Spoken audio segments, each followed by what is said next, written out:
Sonic investigations will represent Luxembourg at the 19th International Architecture Biennale in Venice. It is an invitation to shift from the visual to the sonic, and a project that critically examines the transformation of the Luxembourgish territory through sound.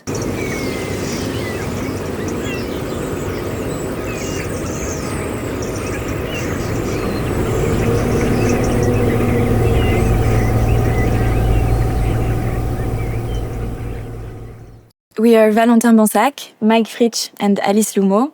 We are architects, urbanists, and researchers working on territorial investigations. And we are the curatorial team for the Luxembourg Pavilion at the next Venice Biennale. The project for us is a research into sound as a medium and what it can bring to the understanding of spaces and territories. For us, it's really how to bring this new layer into the spatial practices and try to give voice to invisible dynamics of the territories that surround us. And the project started from what many thinkers and artists call the crisis of perception. So how can we mediate, how can we transcribe the transformations of the territory? Also to try to question the overabundance of images in the spatial practices and try to shift them so that they can become more embodied. The aim of the project is to use a different sense, one that is not so much used in our territorial practices as such, and to use sound as a revelator of new conditions and new mutations in the overall territory of Luxembourg.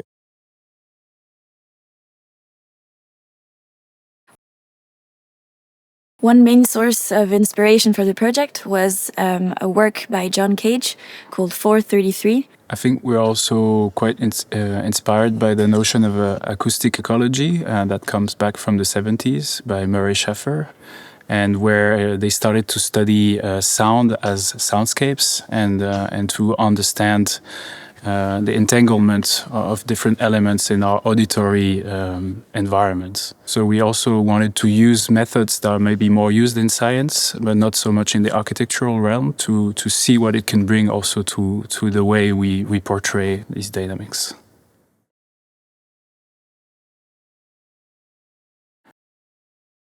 By mobilizing the concept of ecotone, the idea of the project is also to question territorial planning and the fact that sometimes architects or urbanists draw lines on map that when you go into the field are very different. And somehow sound really helps us to understand differently the layers that intertwine in the territories. Through our investigation, our idea was also to rehabilitate different systems or infrastructures that we tend to set aside, but there are systems that are vital to understanding our contemporary cities. So we investigated a lot of the infrastructures that are placed in countryside, such as data centers, energy production infrastructures, etc. Sometimes we tend to imagine dynamics such as data or sustainable energies as something immaterial, but the project really tries to give voice to these dynamics to render them more tangible.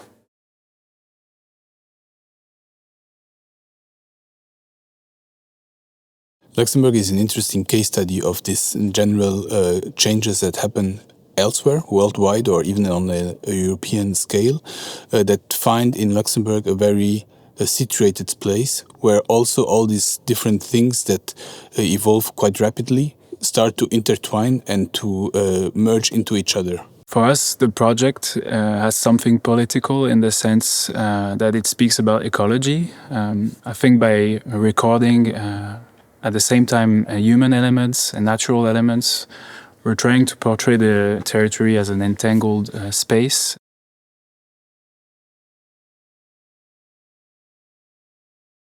So for this project, we decided to create an extended team of experts on the question of sound and territories and theory in sound.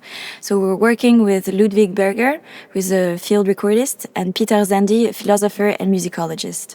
The idea with the extended team was also to mobilize, let's say, someone that is very much based in site-specific practice and someone more with a thinker to really extend the conceptualization of the project, but also create a commissioned sound piece for the project called Ecotonalities, No Other Home Than the In-Between. The sound piece by Ludwig Berger is a sound installation primarily, based on a multi-channel of 24 speakers that gives voice to human and non-human elements of the territory of Luxembourg. And so it weaves this path from natural to artificial elements that build up a general landscape of the Luxembourgish country. Our collaboration with Pierre Vanni was to create a book called Ecotones, Investigating Sounds and Territories. This book is published with Spector Books, and it's a collection of essays from multiple disciplines with practitioners from the social sciences, artists, thinkers, architects, etc.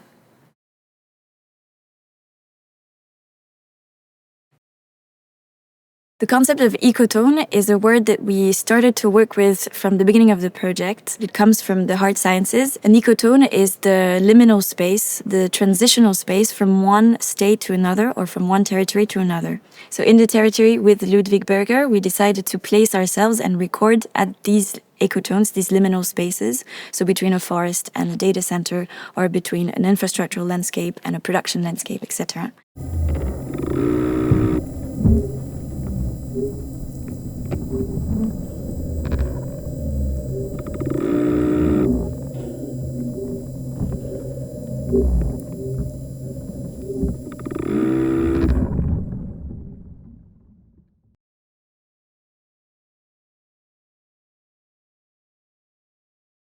Before entering the immersive space of the pavilion, the collaboration between Anthea, Caddy and Pierre Vanni will invite the visitors to enter the pavilion. The collaboration is a collection of texts whispered by Pierre Vanni through the long-throw parabolic loudspeaker of Anthea Caddy. In the pavilion, the visitors will be taken away from the abundance of images into a sonic experience that changes a bit what people are used to in the Biennale. There really will be a very immersive space where the visual stimuli are limited and you're really confronted to sound spatially. Visitors can interact by moving around with the sound. The sound will be added with vibrations to really bring this very sensitive experience to the visitors. Listening to different sounds that we are not used to can be quite an uncanny experience. So we are trying to also add some information of the recording sites, the time that we recorded them, and what the visitors will be hearing through a system of subtle subtitles within the sound space. After a sonic encounter and the immersive space, you will be presented with a documentation space that really gathers the methodology of the project and the selection of reference to help the visitors get deeper into our research and to eventually take some of the methodologies around sound into their own practices. The visual and graphic identity of Pierre Vanni will tie the whole space together with the book and the sound piece. Through the concepts of echolocations and depth map, the visual identity tries to render sound through images.